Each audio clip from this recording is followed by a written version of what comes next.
महाडच्या एका हॉटेलची signature dish खरंच पैसा वसूल आहे का? चला बघूया. काल VPN डाऊन असल्यामुळे प्रोडक्शनचा इश्यू रखडलेला. आज तो केला फिक्स. त्यानंतर पूर्ण वीकचं टाइमशीट केलं फिल आणि लॉग आउट करून निघालो बाहेर. आज सकाळपासून ढगाळ वातावरण होतं.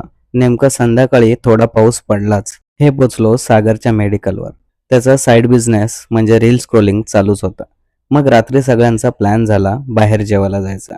हर्षलचं लॉग आउट झालं नव्हतं, पण हर्षलची कमी वाटायला नको म्हणून आम्ही त्याची गाडी सोबत घेऊन गेलो. येताना ठरलं अहो जाऊबाई हॉटेलला जायचं. इथे आलो आणि बघितलं त्यांचा मस्ट ट्राय मेन्यू. त्याच्यात होतं जाऊबाई पोटली, जे आम्ही ट्राय करणारच आहोत. अजून काय आहे मेन्यू कार्डमध्ये हे चेक केलं आणि पटापट ऑर्डर दिल्या. कारण आम्हाला यायला उशीर पण झालेला आणि खूप भूक लागलेली. सगळ्यात पहिले त्यांचा मंचाव सूप आला, ज्याची टेस्ट मस्तच होती. लागोपाठ मसाला पापड पण आले. आता सगळ्यांना वेट होता त्या स्पेशल स्टार्टरचा. स्टार्टरला थोडा टाईम लागत होता म्हणून आम्ही सगळे तिथपर्यंत गप्पा मारत बसलेलो.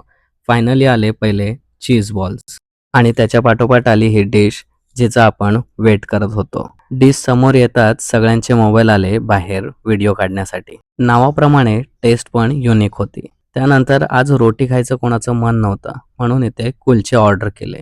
भाजी सांगितली त्यांची पनीर तंदुरी मटका. असं हे सगळं मस्त जेवण झाल्यावर आम्ही पडलो बाहेर आणि इथून रिटर्न निघालो गोरेगावला यायला. असे आम्ही पोचलो रिटर्न घरी. गाडी केली पार्क आणि काहीतरी वेगळं खाऊन आजचा डे झाला एंड.